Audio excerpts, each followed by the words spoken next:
Welcome to the banker lamp. Please enjoy the video. You start by getting the metal chemically spotless because the oxide layer controls color.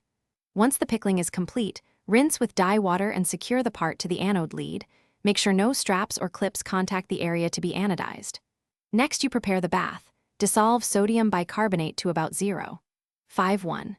0 molar, place a stainless cathode opposite the part, and set the DC power supply to 0 volts so you can slowly ramp voltage.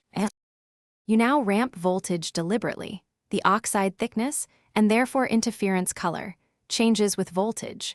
Increase at about 10-20 volts per minute until you reach the range for deep black, often 90 to 120 volts for titanium, and watch the current curve as it stabilizes. Once at target, hold for 1 to 3 minutes while gently stirring to avoid hot spots, and make sure the bath temperature stays below 40 degrees Celsius. You finish by removing the part and rinsing immediately in deionized water to stop the reaction. Then neutralize briefly in a weak acetic or citric solution and dry with warm air. Once dry, seal the oxide by boiling in dye water or applying a thin ceramic seal to improve durability. If you see patchy or bronze tones, reclean the surface, use a slower voltage ramp, lower the peak voltage slightly, and try again. Uneven cleanliness or rapid voltage changes are the most common causes.